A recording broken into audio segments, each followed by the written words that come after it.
Are mortgage rates coming down? Is the market shifting to a more buyer's market? Renters might be getting a little bit more leverage now. Today, we are going to be talking about getting some real estate chisme.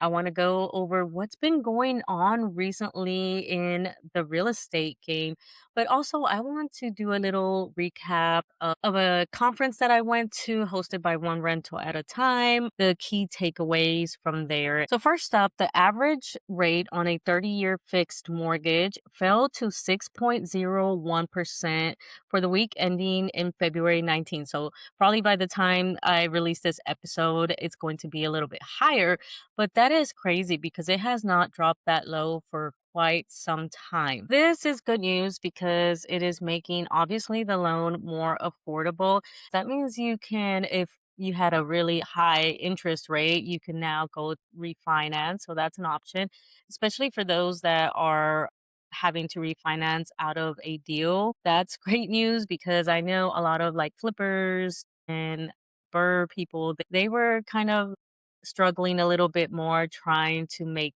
the numbers work. Now, again, there's several factors that play into how mortgage rates come down. For example, mortgage rates are usually tied to the 10-year treasury yields, and recently the 10-year treasury yield dropped. So that's kind of one of the things. There's also other factors to that come into play like inflation, economic growth, the job market.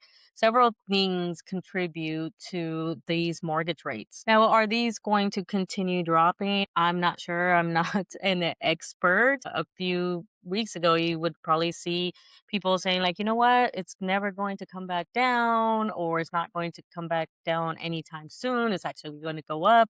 And then, bam, it dipped to 6.01%. But in the end, you just got to be prepared. Yes, there's still deals out there. I'm currently under contract with one. And, I just ran my numbers at 7%. And then now I can possibly get a better rate. But again, I'm not too concerned because the numbers work at that high 7%, even 7.5%. So as you're going out there looking for your investments, properties, yes, pay attention to the interest rates, obviously, but don't let that deter you or influence you in waiting and just thinking like, oh, you know what? I'm going to wait until I get a lower interest rate because it looks like it's coming down. If a deal works, go for it. Which brings me to the second thing that I've been seeing, and I've been noticing it as well, is that is the market shifting more to a buyer's market? And in this area specifically, I've been kind of noticing that the price of homes has been dropping. And I think it was Bigger Pockets. I'll link it down below that did a really good real estate market analysis on it. But the price of homes has been dropping. US home sales have fallen 6%. Some of it is because, of course, it was the winter time. And then we also had that big freeze storm that hit a lot of the country. So not everybody was out shopping. That caused a lot of houses to sit. And so that's kind of like a shift as well. But I've also been noticing the sales prices have started to come down, and not necessarily a correction, but just kind of like more sellers are realizing, having this realization that, you know what, like you are overcharging for some of these properties. And let me tell you, before I went under contract with this one, and even with this one, like these sellers were trying to get like above market value of comps basically. And these properties needed some work. And I was like, I am not going to pay top dollar for this property that still needs a lot of work. So I was able to like knock off almost 25K off the list price. And mind you, they had already come down from their original list price because it had been sitting in the market for like 200 plus days. So I don't know what they were thinking. But I was able to negotiate, them paying for my realtor, the commission, and a few other things. But depending on your market, you might be seeing that shift as well. Yeah, sellers are having kind of a reality check basically. So I think we're seeing that. So not necessarily a correction per se. I think it's just becoming more realistic to what people are willing to pay. And I've also been seeing that properties take a lot longer to go under contract. And I've been seeing them sit for like 30 plus days and even in some cases a long time. Like the property that I bought, 200 plus days. We still have the problem of the housing inventory. So don't expect that there's going to be this super correction or that the housing market is going to crash because at the end of the day, we're still short a lot of housing that people need. So I'm curious to see in what market you are investing in and if you've been seeing a shift. For example, Texas and Florida, I'm in Texas, so definitely seeing that. We're having kind of drop in home sales price. And that's because for example, Florida, a lot of people started kind of like leaving because of like hurricanes, the insurance, and all these other factors that go into play. And so these house prices are starting to drop. And I think that's what's going on with here because one thing specifically in my market that I've noticed is that they want home sales prices up here and for the investments properties. But the rental market is not, there's a big gap. So those sales prices are not like matching to, or doesn't make it worth it to buy that investment property because you're just not going to be making any money, right? But again, I want to know where you are investing and if you are starting to see a shift. I'm curious to see what's your experience. So drop that down in the comments. Now, the next thing is that the rental market has shifted. According to the realtor.com January 2026 report, it has noticed some increases in vacancies in certain markets. And one of the ones that they are seeing a change is Milwaukee. And I invest in that one. And I definitely have seen that shift. This one, as a matter of fact, I still have one unit that has not been occupied. I didn't think anything of it because it was the winter time. Usually when I have a turnover during the winter, I am not expecting that I'm going to get a tenant right away because who wants to move during snowstorms? And again, we had this big old freeze that hit everybody. So, not surprised that nobody wanted to move around that time. Now, overall, the US rental market, the average rental vacancy was 7.6% in 2025. But in some cases, for example, Milwaukee, where I have three duplexes in there, it has gone up to 10.8%. So no wonder that I still have that one unit that is vacant. Now, I already knew I wanted to shift my market. I still going to keep those rentals there, but I want to diversify my portfolio for reasons like this. So now I'm investing over here in Texas, again under contract. So I'm going to start building a portfolio over here. I'll have my Milwaukee and then I'll pick another one because with real estate, you do not want to put your eggs all in one basket or in one market because as you can see, you never know how the rental market is going to go. Now Milwaukee's having a 10.8% vacancy rate. And so that's something to keep in mind as I navigate my rentals in this area. I'm not too worried about it. Yes, the vacancies, suck, but the other unit is rented, so it covers that mortgage. So I just gotta hang in there until I get another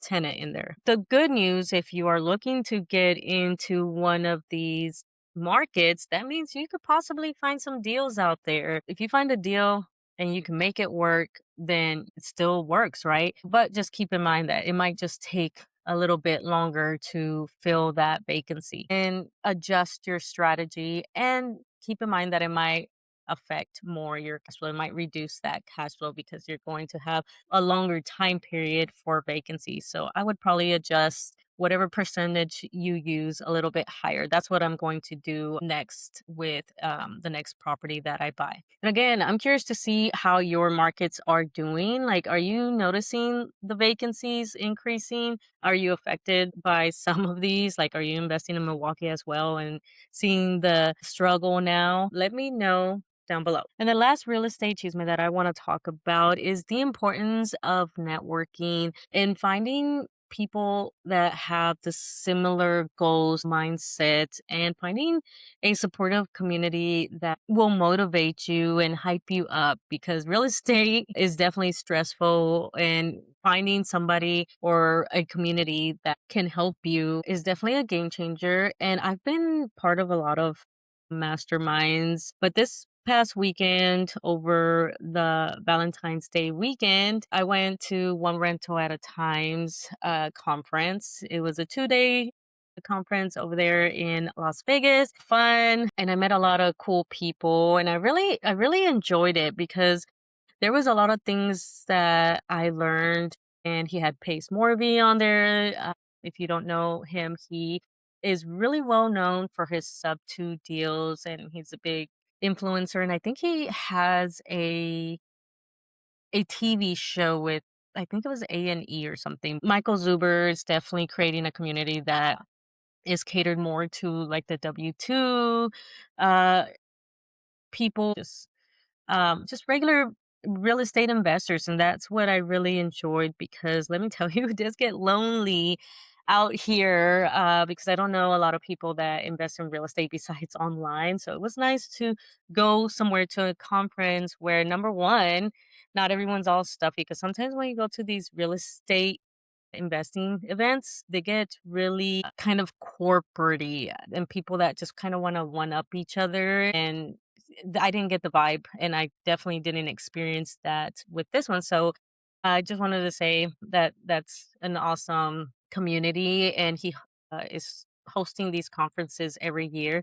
And the next one, I think he always hosts them like in January and February. So plan to go to the next one because I had a blast. I learned a lot. And of course, there's only so much new things that you can teach, right? But I also enjoyed the speakers because he not only had Pace Morby, but also just regular people from his own community that I learned a lot from learning how to do some self-care, make sure you're tracking that as you build this real estate, and also ensuring that if you are in a relationship that you are taking care of that relationship as well. And Lindsay and I, we did an episode on how to talk to your partner or your spouse on getting into real estate investing, because that's such an important thing to do, is to make sure that your spouse is on board, because the last thing you want to do is put a strain in the relationship and it ends that relationship. And that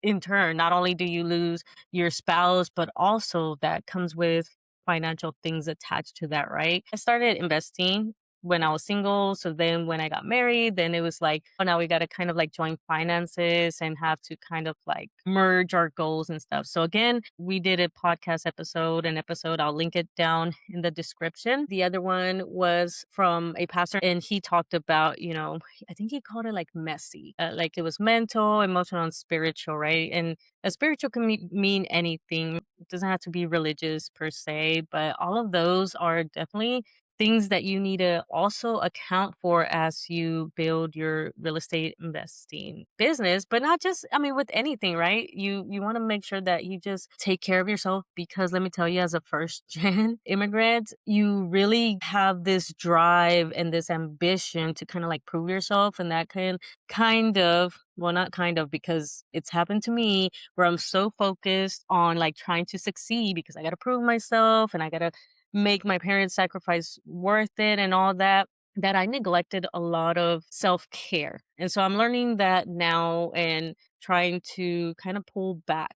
I'm starting to delegate a lot of stuff and create systems, which by the way brings me to like Pace Morbies. That dude talked for like, I think it was like 2.5 hours, and I was sat. I was like sat just like focus. One of the things that I had to reflect on was that you can't really help everybody, and that's kind of like counter to what I've been trying to do. But the problem with that is that, for example, it's just me, right, and Lynn, when she's on here, but it is just me, and I only have so much time. I only have so much energy, so I really need to be more strategic on who I'm trying to reach. And at the beginning, I was also trying to reach kind of like the general public. I think my net was too wide. And so that was kind of like a little bit stressful because I was getting people that like just weren't ready quite yet. Doesn't mean they're not motivated or they're bad or whatever. It's just they just weren't at that stage where I can actually come in and help them. And so I was spending time on that. And that was kind of like a response to someone talking about how they're struggling to motivate those around them to kind of like get into real estate. And so that's definitely something that I've been struggling with, but you just got to learn like you can't just help everyone. At the end of the day, they're just going to resent you. If they're your friend or family, whatever, they're just going to start avoiding you and everything. So you're on social media, you're just gonna annoy them and they're just gonna unfollow anyways. So yeah, I'm gonna be more strategic. And so that brings me to creating a community in school. I've been trying to do this on Instagram and all that, but I'm finding that I need somewhere where I can create a community where people are more ready, because if they're in the school platform, they're already looking to try to learn, and so they're already a step ahead. Whereas if I'm just doing it on Instagram, yeah, they might see it. I post something cool about real estate. They're like, oh, that's cool, like or whatever, or follow. But, that's pretty much it. They're just not ready. They're just not there yet. But I really want to have it somewhere where I could interact with other women, other Latinas who are wanting or are already investing in real estate. So by the time this is out, I'm going to at least have it set up. So if you're interested, I'm going to link it down below. You could join. It's still in the works, right? It's going to be free and then eventually have tiers on different types of content and so on. But I want the community to be somewhat free, at least for now. And then if I see if I'm getting to like spammy people, because I think that's one of the issues as well, you might get just some randos just joining. Again, if you're interested, I will have it down below. Other than that, again, let me know your thoughts about uh what's going on currently with the real estate market. What are your thoughts? Has your markets been affected? Are you going to change anything in your strategy? I'm curious to know. Make sure you comment down below. Again, there's a lot of random links down there that you could check out. But other than that, I'll see you in the next one.